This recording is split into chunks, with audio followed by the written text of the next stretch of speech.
दिलचस्प वीडियोस के लिए चैनल को सब्सक्राइब कर लें और साथ ही बेल आइकन बटन पर क्लिक कर लें ताकि हर आने वाली वीडियो आपको सबसे पहले मिल सके।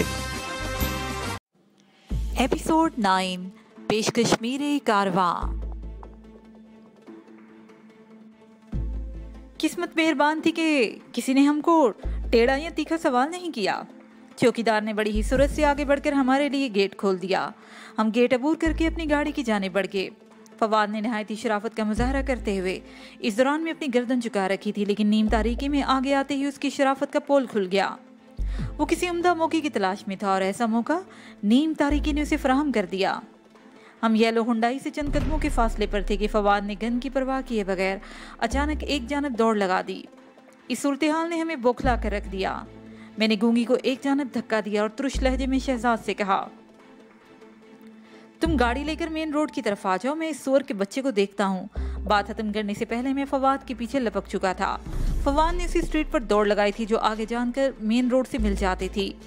वो चाहे कितना भी तेज दौड़ता लेकिन मेरा मुकाबला नहीं कर सकता था। मैंने चीते की फुर्ती का मुजाहरा करते हुए बैतुल मुकर्रम मस्जिद के नजदीक उसे जा लिया।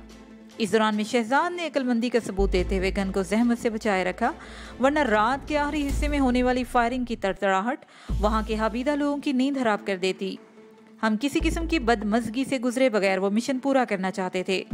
फवाद ने न पाए रफ्तन न जाए मानदन वाली सूरत हाल देखी तो मुकाबले के लिए तनकर मेरे सामने खड़ा हो गया।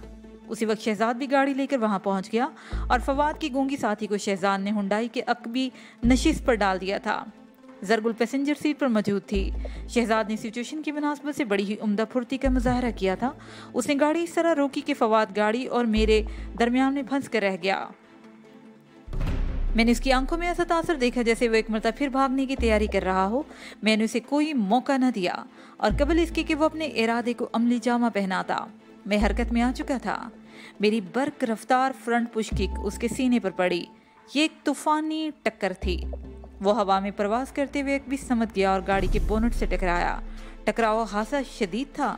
उसकी कमर पर खतरनाक चोट आई थी और वो बावाज़े बुलंद चीखने पर मजबूर हो गया। मैं आने वाहद में उसके सर पर पहुंच गया। वो कराहते हुए उठकर खड़ा ही हुआ था कि मैंने उसके जबड़े पर एक घोंसा रसीद कर दिया और उसका मुंह दूसरी जानब घूम गया। मैंने उसकी गर्दन पर दबाव डाला और उसे नीचे झुकाते हुए उल्टी एड़ी की एक ठोकर उसके चेहरे पर सबत कर दी। फवाद चलाते हुए गालियां बकने लगा।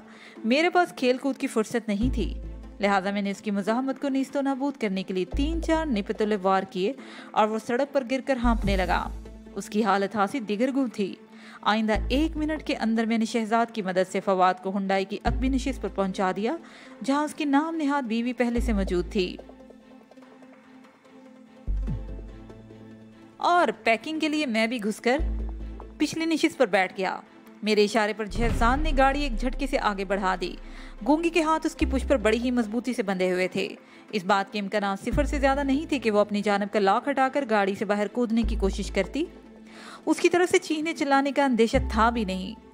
फवाद को मैंने पूरी तरह फिट कर रखा था। उसके जहन में मजीद दहशत बिठाने के लिए मैंने पिस्टल की बेरहम नाल को उसकी पसलियों में चुबोया हुआ था। शहजाद बड़ी ही मशाकी से गाड़ी ड्राइव कर रहा था। जब हमने हसन स्क्वायर्स का सिग्नल अबूर किया तो उसने मुझसे पूछा, वजदान जाना कहाँ है? उसके लहजे में हद दर्जे एहतियात और संजीदगी थी। मैंने गंभीर आवाज में कहा, जहाँ से तुम आए हो वहाँ तो हरगिज नहीं जाना। मैं फैसल वाले मामले को हर किस्म के मसाइल से अलग रखना चाहता था। शहजाद ने बदस्तूर संजीदा लहजे में पूछा, तो क्या वहाँ चले जहाँ से तुम आए हो? ये भी किसी तौर मुनासिब नहीं। मैंने हतबी अंदाज इख्तियार करते हुए कहा। तो फिर शहजाद के पूछने में इस्तजाब उतर आया। मैंने कहा कि तुम्हारे पास कोई और ठिकाना नहीं? तसल्ली बख्श ठिकाना। शुएब गौरी पर यह राज खुल चुका था कि मिन्हास बाकर मेरा पुष्पना बना हुआ है, लिहाजा मैं ऐसी किसी भी जगह पर फवाद और उसकी गूंगी साथी को लेकर जाना मुनासिब नहीं समझता था जो बिलवास्ता या बिलावास्ता मिन्हास बाकर से ताल्लुक़ रखती हो। इसी तरह शुएब गौरी या चौधरी नवाजिश का नेटवर्क मुझ तक और फैसल तक पहुंचने की कोशिश कर सकता था। कम से कम कल रात तक तो मैं इस नौयत का कोई रिस्क लेने के बारे में सोच भी नहीं सकता था। शहजाद ने मेरे सवाल का जवाब देते हुए कहा, मेरे पास 2 महफूज ठिकाने हैं जिनमें हल्के फुल्के टार्चर का मुनासिब सामान भी मौजूद है। जरा सा तवक्कुफ देकर उसने बेहद इजाफा किया, एक सेल सरजानी टाउन में है और दूसरा भटाई कॉलोनी में। ये दोनों अड्डे आबाद इलाके से काफ़ी हटकर हैं। वहाँ की जाने वाली कार्रवाई किसी की नज़र या समात तक नहीं पहुँचती। फवाद तो हैवाने नातक है ही। मुझे यकीन है कि टार्चर सेल में पहुंचकर इसकी गूंगी बीवी कुव्वते गोयाई से माला माल हो जाएगी। शहजाद के लहजे से अय्याज संगीनी ने फवाद को एक झुरझुरी लेने पर मजबूर कर दिया। वो मेरी जानिब गर्दन घुमाने के बाद बोला, आप लोग बहुत ही पछताओगे। इस बात का फैसला तो बाद में होगा कि हमें से कौन पछताएगा। मैंने पिस्टल की नाल पर दबाव बढ़ाते हुए ठोस लहजे में कहा, फिलहाल तो तुम इस बात को जहन में बिठा लो कि अगर तुमने अब बोलने की कोशिश की तो मैं तुम्हारी पसली में हवादान बनाने में एक लम्हे की भी ताहीर नहीं करूंगा। जिंदगी से जर्रा भर भी दिलचस्पी है तो जुबान पर ताला डाल लो। जब तक तुमसे कोई सवाल ना किया जाए तुम्हें खामोश रहना है। वो बेबसी से गर्दन झटक कर रह गया। मैंने शहजाद को मुखातिब करते हुए कहा, सरजानी टाउन तो बहुत ही दूर है। मेरे ख्याल में भटाई कॉलोनी वाला ठिकाना हमारे मकसद के हसूल के लिए ज्यादा मुनासिब रहेगा। शहजाद ने सर को अस्पाती जुम्बिश दी और गाड़ी को भटाई कॉलोनी की जानिब दौड़ाना शुरू कर दिया। उस वक्त तक भटाई कॉलोनी अभी इतना आबाद नहीं था। फिर ये बाकी शहर से हाथ कटा हुआ था, इसीलिए रात के आखिरी पहर वहाँ अंधेरे और सन्नाटे की मुकम्मल अमलदारी थी। कयूम आबाद और क्रॉसिंग के दरमियान सफर करते हुए तो यूं महसूस हुआ जैसे हम तारीकी के किसी अमीक रास्ते से गुजर रहे हों। मैंने एहतियातन अपने शिकारों को हेड डाउन के अहकामात दे दिए ताकि वो शहजाद के इस खुफिया ठिकाने का महल्ले वकू जहन नशीन न कर सके। मंजिल मकसूद पर पहुंचने के बाद मैंने उन्हें सर उठाने की इजाज़त दे दी। शहजाद का ठिकाना भटाई कॉलोनी के आबाद हिस्से से काफ़ी आगे वाक़या था। हम गाड़ी समेत एक अहाते में दाखिल हो गए। वो लगभग 120 गज का प्लाट था जिसमें 4 दीवारी के अंदर बड़े साइज का सिर्फ एक ही कमरा बना हुआ था। गाड़ी को अहाते में छोड़ने के बाद हम उस कमरे में आ गए। दाखिले से पहले शहजाद ने कमरे की वाहिद लाइट ऑन कर दी। इस कमरे में सामान के नाम पर एक सिंगल बेड और एक छोटी सी मेड और 4 आहनी कुर्सियों के सिवा और कुछ भी दिखाई न दिया। मैं तवक्का कर रहा था कि दीवारों पर टार्चर के आलात नजर आएंगे, लेकिन वहाँ तो ऐसी कोई भी शय मौजूद न थी। मुमकिन है शहजाद ने लोगों को खौफजदा करने के लिए टार्चर वाली बात की हो, और ये भी हो सकता है मज़कूरा आलात कहीं छुपा कर रखे गए हों। बेड के नीचे एक पुराना सजस्ती संदूक रखा था। इज़हार रसानी में इस्तेमाल होने वाले महसूस आलात उस संदूक में भी हो सकते थे। हमने फवाद को और गूंगी को एक दीवार के साथ खड़ा कर दिया और खुद आहनी कुर्सी पर बैठ के मैंने पिस्टल जेब में रख लिया था। ताहम शहजाद ने इन दोनों को कलाशनकोफ के निशाने पर रखा हुआ था। मेरे पूछने पर जब शराफत की जुबान फवाद को समझ में नहीं आई तो शहजाद ने उसकी अच्छी खासी मरम्मत कर डाली थी और वो पहले बुरी तरह जख्मी था। शहजाद ने उसे धुनक कर रख दिया। 2 मिनट के बाद फवाद कमरे के फर्श पर अकड़ू बैठा हुआ था और इस तरह के उसके दोनों हाथ जमीन पर फैले हुए थे। हथेलियों का रुख ऊपर की जानिब था। इन हथेलियों के ऐन वस्त में आहनी कुर्सी के पाए पे वस्त थे और मज़कूरा कुर्सी पर शहजाद बनफ्से नफीस मौजूद था। उसने मुझसे मुखातिब होते हुए कहा, वजदान मैंने अभी पूरा जोर नहीं डाला और इस नापाक जानवर की हालत गैर हो रही है। तुमने जो पूछना है पूछ लो। अगर इसने किसी भी गलत बयानी से काम लिया या तुम्हें मिसगाइड करने की कोशिश की तो मैं आराम से फैल कर बैठ जाऊंगा। कुर्सी के पाए उस मरदूद की हथेलियों में गड़ेंगे तो इसकी तमाम तर अकड़ हवा हो जाएगी। इधर सूरत हाल की संगीनी और हमारे बेरहम इरादे से पूरी तरह आगाह हो चुका था। उसके चेहरे पर खौफ और दहशत के साए लहराने लगे। उसे यकीन हो गया उसकी जान छूटने वाली नहीं, लिहाजा उसने तावन पर आमादगी में ही आफियत जानी और अच्छे बच्चे की तरह मेरे सवालात के ठीक ठीक जवाब देने लगा। उसकी गूंगी साथी औरत का नाम अतिया था और वो वाकई गूंगी थी। अतिया का CFK से कोई ताल्लुक नहीं था और ना ही उसे ये मालूम था कि फवाद इस खतरनाक तंजीम के लिए काम करता है। फवाद ने चंद रोज पहले अतिया को फंसाया था और उससे शादी का वादा कर रखा था। पता नहीं अतिया की क्या मजबूरी थी कि वो इसके साथ रहने के लिए आमादा होगी। फवाद जैसे लोग बेसहारा और मजबूर लड़कियों को ऊंचे हाथ दिखाकर अपने जाल में फांसने के माहिर होते हैं। अतिया के साथ मियाँ बीवी की हैसियत से रहते हुए फवाद ने बड़ा ही मुअज़्ज़ज़ मुकाम हासिल कर लिया था। बहरहाल अतिया हमारे लिए कोई अहमियत नहीं रखती थी। मैंने फवाद से पूछा, तो मेरे रिहायशी इलाके में इस तरह छुप कर रहने की जरूरत क्यों पेश आ गई? तुम लोगों का रहन सहन और तर्ज जिंदगी तो बहुत ही मुख्तलिफ है। आजकल बहुत सख्ती हो रही है। वो नापसंदीदा नजरों से मेरी तरफ देखते हुए बोला, तुमने हमारा जौहर वाला ठिकाना देख लिया था और बिग बॉस के हवाले से बहुत सारे राज जहांगीर की हमाकत की वजह से तुम्हारे सामने खुल गए थे। फिर यूरोपीय सफीर जिम ब्राउन वाला मिशन भी तुम्हारी वजह से नाकाम रहा और नजीबुल्लाह और सिराज अहमद वगैरह पुलिस के हत्थे चढ़ गए। बाद साउथ वाले ऑपरेशन में भी हमारे 3 बंदे गुजर गए, इसलिए ऊपर से खासी सख्ती की जा रही है। खास तौर पर मुझे किसी सरगर्मी की इजाज़त नहीं। तुम यूँ समझ लो मैं इन दिनों छुट्टी पर हूँ, बकवास मत करो छुट्टी के बच्चे। मैंने धाड़ कर कहा, तुम्हारी कोई सरगर्मी मुझसे पोशीदा नहीं, बड़ी बाकायदगी से गार्डन इसके चक्कर लगाते हो। वो चौंक कर सरासीमा अंदाज में मुझे देखने लगा। उसी लम्हे शहजाद ने कुर्सी के पायों पर वजन बढ़ाया। फवाद के हलक से एक दहशतनाक चीख बुलंद हुई। मैंने बेरहम लहजे में कहा, फवाद तुम्हारी जरा सी गलत बयानी भी क़यामत ढा सकती है। ये मत समझना मैं तुम्हारी तरफ से या शोएब गौरी की जानिब से या CFK से मुतल्लिक किसी भी मामले से गाफिल हूँ। तुम फ्लैट नंबर 200 गार्डन ईस्ट में गुलाम जिलानी नामी एक शख्स से मिलने जाते हो। क्या तुम मेरी बात झुटलाने की पोजीशन में हो? तुम इस हद तक मुझ पर निगाह रखे हुए हो? तुम्हारी तवक्का से भी कहीं ज्यादा, मैंने कहा। उसके साथ ही शहजाद को दबाव कम करने का इशारा किया और दोबारा फवाद की जानिब मुतवज्जा हो गया। आज रात लगभग 9:30 बजे तक तुम एक हसीना के साथ तारिक रोड के एक फास्ट फूड रेस्टोरेंट में तुमने डिनर किया। फिर उस हसीना को छोड़ने के लिए तुम बरीटो रोड पर वाक़ एक लग्जरी अपार्टमेंट बिल्डिंग में पहुंचे जिसके फ्लैट नंबर 402 में गुलाम जिलानी नामी एक शख्स रहता है। बताओ, गुलाम जिलानी और उस खूबसूरत लड़की से तुम्हारा क्या ताल्लुक है? उसके चेहरे पर हिचकिचाहट के आसार नमूदार हो गए। मेरे इशारे के बगैर ही शहजाद ने उसकी दुखती हुई उंगलियों को दबाया। वो ज़बा होते हुए बकरे की मानन टकराया। मैंने कहा, फवाद मैं महसूस कर रहा हूँ तुम अपनी ज़िंदगी से कोई लगाव नहीं रखते। ठीक है, हम तुम्हारा काम तमाम किए देते हैं। मेरे लहजे में छलकती संगीनी ने उसकी रही सही हिम्मत भी हवा कर दी। वो इंतहाई इल्तिजाइया अंदाज में बोला, मेरे हाथों को इस मुसीबत से निकालो, मैं तुम्हें सच सच सब कुछ बता दूंगा। मैंने एक लम्हे में महसूस कर लिया था कि वो तावन के लिए इंतहाई संजीदा है, लिहाजा मैंने इसकी रिहाई के लिए शहजाद को इशारा कर दिया। अगले ही लम्हे वो दोनों हाथों को झटकते हुए उठकर खड़ा हो गया। कुर्सी के पायों ने उसकी हथेलियों में जो नन्हे नन्हे गड़े बना दिए थे, तकलीफ की शिद्दत उसके चेहरे से जाहिर हो रही थी। मैंने उसे एक कुर्सी पर बैठने को कहा। अपने हाथों को एक दूसरे से दबाते हुए वो कुर्सी पर टिक गया। मैंने उसकी आंखों में घूरते हुए अपने सवाल को दोहराया तो किसी पसुपेश या तामल के बगैर वो बोला, जिंदगी है तो सब कुछ है। मैं भी जिंदा रहना चाहता हूँ, इसलिए तुम्हें ज़रूर सब कुछ सच बताऊंगा।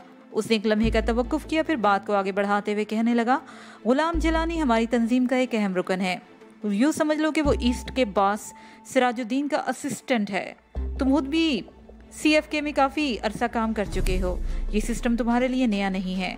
बेशक मैं CFK के सिस्टम से बाखूबी आगाह हूँ, मैंने इस बात में सर हिलाते हुए कहा। हिल पार्क के नज़दीक वाक़या तंजीम का वो ठिकाना मेरा देखा वाला है। मैं शोएब गौरी से एक मरतबा वहाँ मुलाकात कर चुका हूँ। लेकिन तुम तो मलीर से वाबस्ता थे, फिर ईस्ट में कैसे नजर आ रहे हो? तुमने जौहर वाले फ्लैट पर जो कार्रवाई की थी उसको देखते हुए मुझे मलीर से ईस्ट में तब्दील कर दिया गया है। अब मैं गुलाम जिलानी के अहकामात की तामील करता हूँ। वो निहायत ही अहम इंकशाफात कर रहा था। अगर मैं गुलाम जिलानी पर काबू पा लेता तो वो मुझे सिराजुद्दीन तक पहुंचा सकता था और इस तरह मुमकिन है मैं शोएब गौरी तक रसाई हासिल कर लेता। ईस्ट और सिराजुद्दीन में इन दोनों में बहुत ही गहरा ताल्लुक था और मैं इन दोनों से नावाकिफ नहीं था, लेकिन वहाँ बराह रास्त कोई कार्रवाई करना सूदमंद साबित ना होता, इसीलिए सीढ़ी का सहारा लेना जरूरी था। मैंने पूछा, गुलिस्तान जौहर वाले फ्लैट पर जहांगीर भी तुम्हारे साथ था? तुम दोनों मलीर से वाबस्ता थे, जहाँ का बास सलीम वास्ती है। जहांगीर के साथ तुम लोगों ने क्या किया? जहांगीर के साथ वही सलूक किया गया जो किसी गद्दार का हक होता है। वो जहरहन लहजे में बोला, जहांगीर CFK से गद्दारी के बाद तुमसे जा मिला था, इसीलिए तंजीम के नज़दीक वो गर्दन ज़दनी था। वो तो उसकी बदकिस्मती और मेरी खुशकिस्मती कि उसकी गफलत में मुझे होश आ गया। वो रकम वसूल करने के चक्कर में ताबिंदा नामी उस लड़की के साथ मसरूफ़ था कि मैं खामोशी से उस फ्लैट से निकल आया और जाहिर है उसके बाद सीधा सलीम वास्ती के पास पहुंच गया। वो एक लम्हे को सांस लेने की हाथ रुका, फिर इंतहाई सफ़ाकी से बोला, फिर जहांगीर को इस फ्लैट से जिंदा नहीं निकलने दिया गया। वो गद्दारी की सज़ा को पहुंच गया। मैं एक तवील और बोझल सांस लेकर रह गया। फवाद ने हमारे अंदाजे की तस्दीक कर दी थी। मैं और मिन्हास बाकर भी इसी नतीजे पर पहुंचे थे, वरना और कोई वजह नहीं थी कि जहांगीर मिन्हास के दफ्तर न पहुंच पाता। CFK से इसी किस्म की सफ़ाकियत की तवक्का की जा सकती थी। मैंने फवाद को मुहातिब करते हुए तंजिया लहजे में कहा, इस एफिशिएंसी पर तंजीम में तो तुम्हारा रुतबा बहुत ही बुलंद हो गया होगा। हाँ, इस कारनामे से मुझे हासी तरक्की मिली है। वो फखरिया लहजे में बोला, अब मैं एक ऐसे आदमी से काम लेता हूँ जो बास का असिस्टेंट है और ये मेरे लिए हासा अहम है। मैंने चुपते हुए लहजे में दरियाफ्त किया, इस वक्त तुम खुद को किस खाने में फिट करते हो, गद्दार या वफादार? क्या मतलब है तुम्हारा? वो उलझनदा नजर से मुझे देखते हुए बोला, मतलब साफ जाहिर है, मैंने बदस्तूर सख्त लहजे में कहा। जहांगीर ने मुझसे इल्हाक करते हुए तंजीम के राजों से पर्दे उठा दिए। اس بات سے غرض نہیں کہ اس نے یہ کام میری دوستی یا تنظیم کی دشمنی میں کیا تھا۔ بہرحال CFK کی نظر میں وہ ایک غدار تھا جو موت کا حقدار تھا، اور تم بھی اس وقت یہی حرکت کر رہے ہو۔ میں نے دانستہ جملہ ادھورا چھوڑ کر سرد نگاہ سے اسے دیکھا۔ تم بھی تو مجھے تنظیم کے اہم رازوں سے آگاہ کر رہے ہو۔ اگر اس کی بھنک بھی CFK تک پہنچ گئی وہ تمہارا کیا حشر کریں گے، اس کا تمہیں اچھی طرح اندازہ ہوگا۔ وہ مایوسی سے گردن جھٹکتے ہوئے بولا، ہاں ان معاملات کو میں اچھی طرح سمجھتا ہوں، لیکن میرے پاس کوئی دوسرا راستہ بھی تو نہیں ہے۔ اسے تھوڑے توقف کر کے امید بھری نظر سے مجھے دیکھا اور آسانی سے بولا، اگر میں تم سے تعاون نہیں کرتا تو تمہارے ہاتھوں حرام موت مرنا ہوتا مجھے۔ میرے لیے تو آگے کنواں اور پیچھے کھائی والا معاملہ ہے۔ البتہ جہانگیر کے مقابلے میں حساس سیف سائیڈڈ ہوں۔ میری تنظیم سے غداری کی نہ تو کوئی وجہ تھی اور نہ ہی کوئی گواہ ہے۔ جہانگیر کی بدبختی کہ میں نے اس کے خلاف مخبری کر دی تھی۔ اب اگر تم مجھے جھوٹ بولنے والا سمجھتے ہو تو میں کچھ نہیں کر سکتا، اور ہاں اگر تم مجھے چھوڑ دو گے تو میرا جرم تنظیم کی نظر میں نہیں آئے گا۔ اس طرح میں اور میری غداری بھی پوشیدہ رہے گی۔ پھر وہ عطیہ کی جانب دیکھتے ہوئے بولا، ابھی یہ بیچاری CFK یا اس کی کسی رکن کے بارے میں کچھ بھی نہیں جانتی، اس لیے اس کی طرف سے بھی کوئی خطرہ نہیں۔ ویسے بھی اگر یہ کسی سے بھی کچھ کہے گی تو کیا کہے گی، اس کی سمجھے گا کون؟ فواد ایک کھلی حقیقت بیان کر رہا تھا۔ واقعی وہ جہانگیر کے مقابلے میں خاصا خوش قسمت واقعہ ہوا تھا۔ میں نے اس کے کان کے کیڑے جھاڑتے ہوئے کہا، تم اس گونگی عورت کو اتنا بے خبر اور بے بس نہ سمجھو۔ ابھی شعیب غوری، غلام جیلانی اور CFK سے متعلق ساری گفتگو اس کے سامنے ہوئی ہے۔ یہ اب تمہارے ساتھ تو ہرگز نہیں رہے گی اور الگ ہو کر تمہارے لیے مصیبت کھڑی کر سکتی ہے۔ یہ صرف گونگی ہی نہیں بلکہ بہری بھی ہے۔ فواد بے پرواہی سے بولا، عطیہ صرف اشاروں کی زبان میں بولتی ہے اور سمجھتی ہے۔ مجھے 1% بھی خدشہ نہیں کہ یہ میرے لیے کوئی پرابلم پیدا کرے گی، اور بالفرض اس نے اس قسم کی کوئی حرکت کرنے کی کوشش کی تو میں اس کا معقول بندوبست کر دوں گا۔ بات کے اختتام پر اس کے لہجے میں صفاقی در آئی تھی۔ یہ سمجھنے میں مجھے قطعاً کسی قسم کی دقت کا سامنا نہیں ہوا کہ معقول بندوبست سے اس کی کیا مراد تھی۔ فواد جیسے سنگ دل اور قاتل لوگوں سے کچھ بھی بعید نہیں ہوتا۔ یہ اپنی مطلب براری کے لیے سنگین سے سنگین تر قدم اٹھانے میں ایک لمحے کی بھی تاخیر نہیں کرتے۔ میں آئندہ 2-3 منٹ تک فواد سے شعیب غوری کے بارے میں کریت کر پوچھتا رہا۔ وہ اپنے بگ باس کے بارے میں مجھ سے کم ہی جانتا تھا۔ میں نے ساحل کے حوالے سے بھی کئی سوال کیے، لیکن یہ بات اس کے علم میں نہیں تھی کہ میری ساتھی کو لاہور سے کراچی پہنچایا گیا ہے اور وہ شعیب کے قبضے میں تھی۔ فواد کو صرف اتنا پتا تھا کہ میں کراچی آ چکا ہوں۔ تنظیم کے دیگر کارکنان کی طرح فواد کو بھی میری طرف سے ہوشیار رہنے کی تاکید کی گئی تھی۔ اس کے ساتھ ہی یہ خبر بھی گرم تھی کہ مجھے پکڑنے کے لیے شعیب غوری نے بہت ہی خفیہ منصوبہ بنایا تھا جو چنیدہ افراد تک ہی محدود تھا۔ میں نے ہر طرح کا دباؤ ڈال کر فواد کو گھسنے کی کوشش کی، لیکن کوئی حوصلہ افزا نتیجہ برآمد نہ ہو سکا۔ وہ اس سلسلے میں کچھ نہیں جانتا تھا۔ میں نے ایک نفسیاتی چال چلی اور فواد سے کہا، اگر تم مجھے پکڑ کر شعیب غوری کے حوالے کر دو تو اس کارنامے پر وہ تمہیں کسی بھی ضلع کا باس بنا دے گا۔ اس کوشش کے بارے میں تم کیوں نہیں سوچتے؟ وہ الجھن زدہ نظر سے مجھے دیکھنے لگا، پھر شکایتی لہجے میں بولا، کیا تم میرا مذاق اڑا رہے ہو؟ میں تو اس وقت خود تمہارے رحم و کرم پر ہوں۔ تمہیں پکڑ کر بگ باس کے حوالے کیسے کر سکتا ہوں؟ اس سلسلے میں تمہاری مدد کروں گا۔ میں نے سنجیدہ لہجے میں کہا، اگر تم اندیا دو تو میں تمہارے ساتھ چلنے کو تیار ہوں۔ وہ بے یقینی سے مجھے تکنے لگا، پھر نفی میں سر ہلاتے ہوئے کہا، تمہاری باتیں میری سمجھ سے بالاتر ہیں۔ CFK اس وقت تمہارے لہو کی پیاسی ہو رہی ہے اور تم ازہد میرے ساتھ چلنے کو تیار ہو کہ تمہارا دماغ چل گیا ہے؟ میں کوئی خواب دیکھ رہا ہوں؟ تمہاری فرمائش تو خودکشی کے مترادف ہے۔ تم کوئی خواب دیکھ رہے ہو اور نہ ہی میرا دماغ اپنی جگہ سے سرکا ہے۔ میں نے ایک لفظ پر زور دیتے ہوئے کہا، اگر تم مجھے سیدھا شعیب غوری کے پاس لے چلو تو میں تمہارے ساتھ جانے کو تیار ہوں۔ یہ کوئی مذاق نہیں ہے اور نہ ہی کوئی خودکشی کی کوشش۔ یہ کیسے ممکن ہے؟ وہ بدلے ہوئے انداز میں بولا، میں نے آج تک بگ باس کو دیکھا ہے اور نہ ہی اس کے اتے پتے ٹھکانے سے واقف ہوں۔ تم اس تنظیم کے فعال رکن رہ چکے ہو، اس کا طریقہ کار تم سے ڈھکا چھپا نہیں ہے۔ میں تو براہ راست ایسٹ کے باس سراج الدین سے بھی رابطہ نہیں کر سکتا، بگ باس کا تو تصور بھی نہیں کیا جا سکتا۔ وہ ایک لمحے کو سانس لینے کی خاطر رکا، پھر بات جاری رکھتے ہوئے بولا، اگر کسی طرح تم میرے قابو آ جاتے تو میں پہلی فرصت میں تمہیں غلام جیلانی کے حوالے کرتا۔ غلام جیلانی ایسٹ کے کرتا دھرتا سراج الدین تک یہ خوشخبری پہنچاتا۔ اس طرح سراج الدین کے ذریعے تمہاری اسیری کی اطلاع بگ باس تک پہنچ جاتی۔ میں نے پرسوچ انداز میں کہا، تو پھر بیکار ہے، تم کسی کام کے بندے نہیں ہو۔ شہزاد نے پہلی مرتبہ ہماری گفتگو میں حصہ لیتے ہوئے کہا، وجدان، اگر یہ منحوس ہمارے کسی کام نہیں آ سکتا تو پھر CFK کے لیے بھی کیوں مفید رہے؟ اس کی بقا کی کیا تو جی باقی رہ جاتی ہے؟ شہزاد کے الفاظ کی سنگینی بہت ہی واضح تھی۔ تم بالکل ٹھیک کہہ رہے ہو شہزاد۔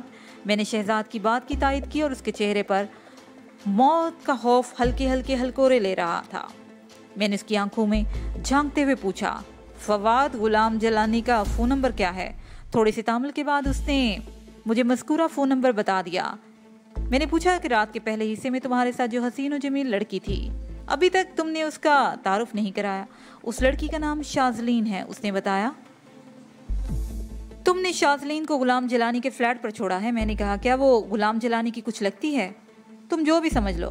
وہ مبہم انداز میں بولا، ماشاءاللہ کافی سمجھدار ہو۔ میں نے کہا، تمہارا اشارہ تو یہ بتاتا ہے کہ شازلین غلام جلانی کی داشتہ ہے۔ میں نے کہا نا تم سمجھدار ہو۔ وہ معنی خیز انداز میں بولا، غلام جلانی کی داشتہ تمہارے ساتھ کیا کرتی پھر رہی تھی؟ میں نے تیز لہجے میں بولا، اسے وضاحت کرتے ہوئے بتایا کہ شازلین بھی تنظیم سے وابستہ ہے۔ ہم ایسٹ سے آ رہے تھے، راستے میں وہ فاسٹ فوڈ ریسٹورنٹ پڑا۔ شازلین کی فرمائش پر مجھے وہاں رکنا پڑا۔ شازلین کی عمر اور تجربہ زیادہ نہیں، لیکن غلام جلانی کی چہیتی ہونے کے سبب سے اسے خاصا محتاط رہنا پڑتا ہے۔ اس کی حکمنامہ خواہش سے انکار ممکن نہیں۔ تھوڑا تعامل کرتے ہوئے اس نے مزید بتایا، یہ بھی سننے میں آیا ہے کہ شازلین کو اصل میں غلام جلانی پر فوقیت حاصل ہے۔ وہ اس کی سرگرمیوں پر نگاہ رکھتی ہے اور ایسٹ میں اس کی رپورٹ بھی کرتی ہے۔ کیا یہ بات غلام جلانی کے علم میں نہیں؟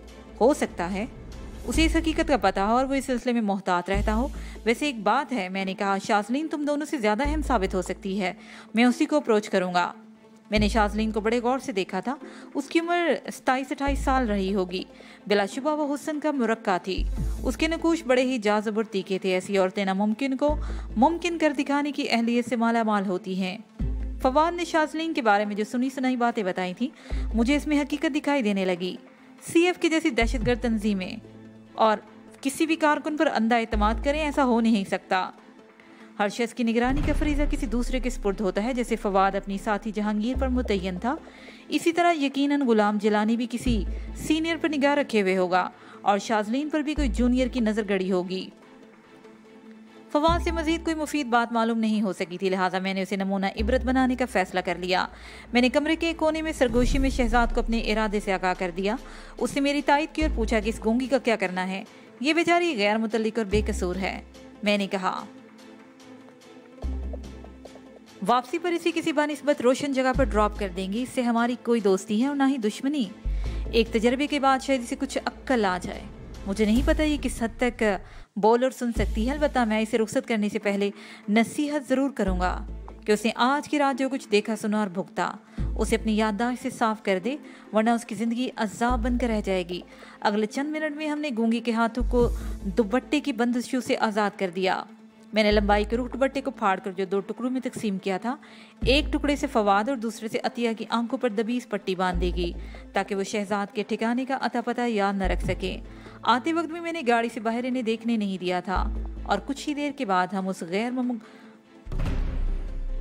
مکمل مکان سے نکل کر سمندر کی جانب جا رہے تھے۔ مکان چھوڑنے سے پہلے میں نے اپنا لباس تبدیل کر لیا تھا۔ سمندر کا وہ حصہ بہت ہی ویران، بدبودار اور عجیب و غریب تھا۔ شہزاد نے ایک جگہ گاڑی روک دی۔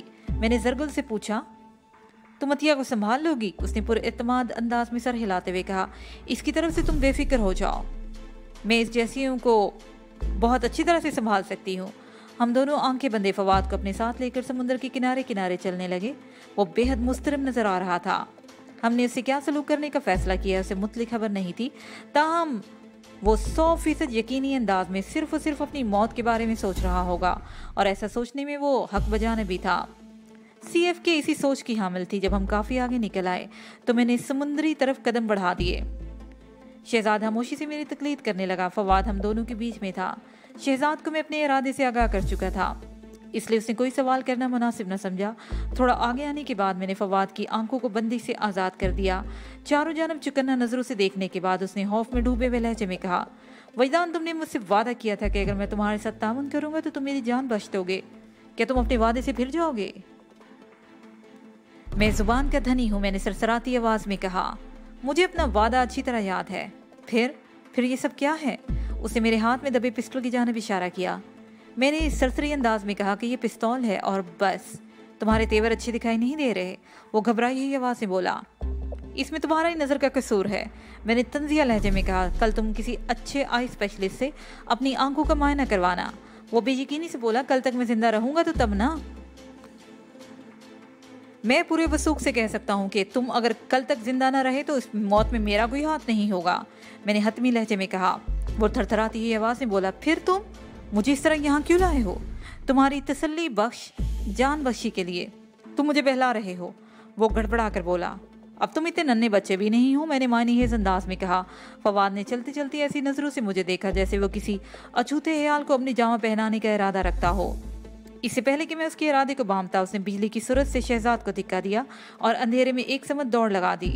जब इंसान को मौत यकीनी नजर आ जाए तो वो अपनी जान बचाने के लिए हाथ पांव जरूर मारता है। फवाद को 1% भी उम्मीद नहीं थी कि मैं उसे जिंदा छोड़ दूंगा, लेकिन उसकी जान लेने का मेरा कोई इरादा नहीं था। फवाद ने एक मंतकी रद्देमल का मुजाहरा किया था। मैं उसका खुला दुश्मन था और जुराइम की दुनिया में अपने दुश्मन पर भरोसा करना खुदकुशी के मुतरादिफ होता है। शहजाद धक्का खाने के बाद पुश के बल जमीन पर गिरा।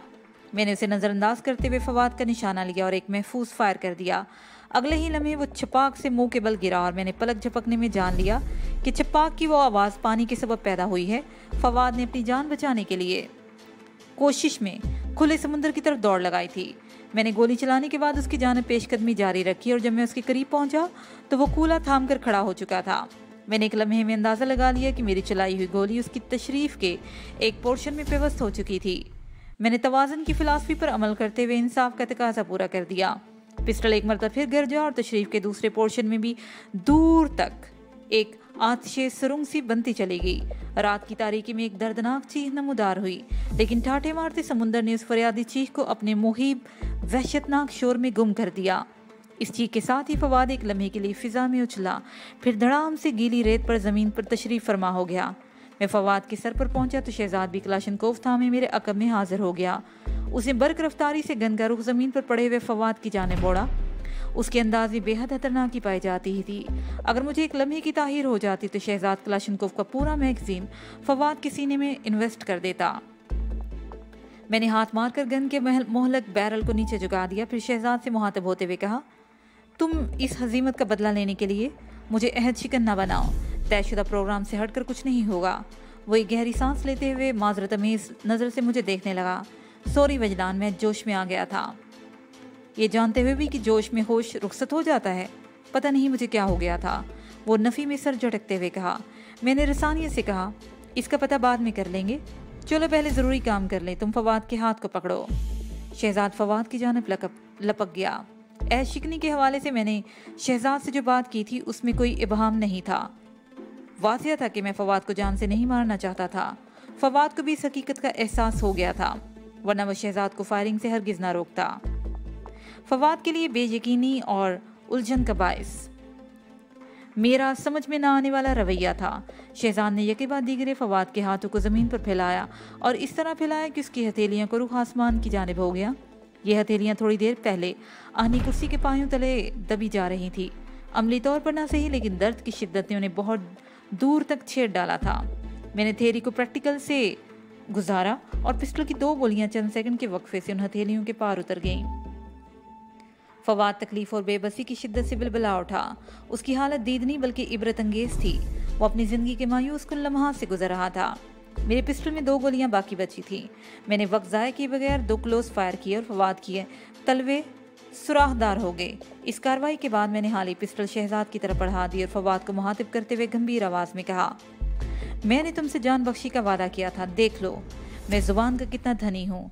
मैं तुम्हें जिंदा छोड़कर जा रहा हूँ। मुझे उम्मीद है तुम किसी न किसी तरह CF के तक पहुँचने में कामयाब हो जाओगे और अपने बड़ों को बता सकोगे कि तुम्हारा ये हशर किसने किया है।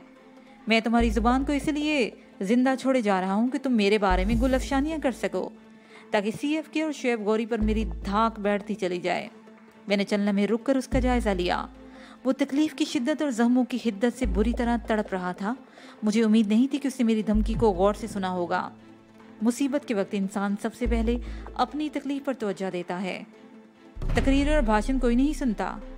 मैंने उस पर आखिरी नज़र डालते हुए कहा, मैं अगर इस मरतबा तुम्हें जिंदा छोड़कर जा रहा हूँ तो ये न समझना कि आइंदा भी मैं इस रवायत को निभाऊंगा।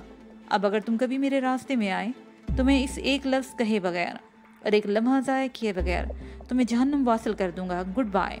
वहाँ मजीद रुकने का कोई जवाब नहीं था, लिहाजा हमने वापसी की राह इख्तियार की और येलो हुंडई के पास पहुंच गए। गाड़ी के अंदर की सूरत हाल नॉर्मल थी। अतिया नामी वो गूंगी औरत, जरगुल के लिए कोई प्रॉब्लम उसने पैदा नहीं की थी। उसकी आंखों पर अभी तक पट्टी मौजूद थी। मैंने जरगुल को इशारा किया कि गूंगी की आंखों को दावत नज़ारा दे दे। इस गैर मुतल्लिक मजलूम औरत से हमें किसी किस्म का खतरा नहीं हो सकता था। शहजाद ने गाड़ी स्टार्ट करके वापसी का सफ़र शुरू किया तो जरगुल ने मुझसे पूछा, वहीदान के तुम लोगों ने फवाद का काम तमाम कर दिया? मैंने 6 गोलियां फायर होने की आवाज़ सुनी थी। तुम्हारे शुमार में किसी शक की गुंजाइश नहीं, मैंने तायदी अंदाज में कहा। मैंने लम्हाती फ़र्क से पिस्टल का क्लिप हाल ही कर दिया है, लेकिन जहाँ तक काम तमाम का ताल्लुक है तो मैं यही कहूँगा कि तुम्हारा अंदाज़ा दुरुस्त नहीं। मैंने सिर्फ डराने धमकाने के लिए उसे इस्तेमाल किया है। वहीदान शहजाद ने ड्राइविंग पर तवज्जो मरकूज रखते हुए कहा, तुमने फवाद को डराने के लिए जो तरीका इख्तियार किया है, इससे तो वो खुली आंखों से भी तुम्हारे ही सपने देखेगा, बेहद खौफनाक और डरावने सपने। मैंने गहरी संजीदगी से कहा, तुम बिल्कुल ठीक कह रहे हो। किसी दुश्मन को एक ही बार में जान से मारने में वो लुत्फ नहीं आता जो उसे ऐसी हालत में पहुंचा कर हासिल होता है। वो पल पल मरता रहे और अच्छे बुरे अल्फाज में आपको याद करता रहे। हर लम्हा मरना और हर लम्हा जीना दुश्मन के लिए सबसे उम्दा सजा होनी चाहिए। गूंगी अतिया ने एक झुरझुरीली और वहशत भरी नजर से साइड स्क्रीन के पार गहरी तारीकी में घूरने लगी। शायद वो अपने मुकद्दर का इस तारीकी से मुआवजा कर रही थी। मैंने चंद लम्हे खामोश रहने के बाद रोए सोहन अतिया की जानिब देखा और कहा, तुम अगर सुन सकती हो तो मेरी बात को तवज्जो से सुनो। जिंदगी में सीखने के लिए एक तल्ख तजर्बा काफ़ी होता है। बार बार ऐसे तजर्बात से बेवकूफ़ी गुजरा करते हैं। और मैं नहीं जानता कि तुम कौन हो, कहाँ से आई हो और कहाँ जाओगी, और ना ही मैं ये सब कुछ जानना चाहता हूँ। मेरी बस एक नसीहत पल्ले बांध लो, और वो ये कि अपनी हैसियत और हल्के में किसी साथी को तलाश करो। हर चमकती शय सोना नहीं होती। फवाद के तजर्बे से तुमने अगर कुछ नहीं सीखा तो फिर कदम कदम पर तुम्हें ठोकरें ही मिलेंगी। वो बदस्तूर खिड़की से बाहर देख रही थी। मुझे नहीं मालूम वो मेरी बातों को किस हद तक समझ रही थी। मैंने अपना फर्ज पूरा करते हुए कहा, मैं तुम्हें किसी रोशन मुकाम पर गाड़ी से उतार दूंगा। मुझे उम्मीद है कि तुम मेरी नसीहत पर अमल करके अपनी बाकी मांदा जिंदगी सुकून से संवारने पर तवज्जो दोगी। थोड़ी ही देर के बाद मुझे ऐसी जगह नजर आ गई जहाँ अतिया को ड्रॉप किया जा सकता था। मैंने शहजाद को गाड़ी रोकने के लिए कहा। उसने फौरन मेरी फरमाइश पूरी कर दी। वो हयाबान इत्तेहाद और डिफेंस मोड के दरमियान का इलाका था और रात के आखिरी लम्हात में वहाँ किसी बंदे बशर के आसार नजर नहीं आते थे। मैंने अपनी जेब में से वॉलेट निकाला और उसमें से गिनकर 1000 रुपये के 5 नोट अलग किए और फिर रुखसत करने से पहले मैंने वो रकम अतिया की जानिब बढ़ाते हुए कहा, ये रख लो। नई जिंदगी शुरू करने के लिए तुम्हें इस रकम का बहुत ही सहारा होगा। ये सिक्का राजुल वक्त है और आजकल हर काम, हर बंद दरवाज़ा इसी जिन से खुलता है। ये तुम्हारे बहुत काम आएंगे। उसने वो रकम लेने के सिलसिले में तामुल किया तो मैंने वाज़े अल्फाज में कहा, ये ना तो कर्ज है और ना ही मैं तुम पर तरस खार कर हैरान दे रहा हूँ। बस यूँ समझ लो कि ज़िंदगी के कठिन मरहले पर कभी किसी ने मेरी मदद की थी। मैं इस एहसान को आगे बढ़ा रहा हूँ। अगर अल्लाह ने तुम्हें तौफीक और इस्तिताअत दी तो तुम भी किसी ज़रूरतमंद के काम आ जाना। उसकी आंखें डुबडुबा आईं और कपकपाती उंगली से रकम को छू लिया। फिर अगले ही लम्हे 5000 के नोट गूंगी अतिया के हाथ में मुंतकिल हो चुके थे। वो हम तीनों को ममनूनियत भरी नज़र से देखते हुए गाड़ी से नीचे उतर गई। शहजाद ने झटके से गाड़ी आगे बढ़ा दी। इसके साथ ही ये पार्ट अपने इख्तिताम को पहुंचा।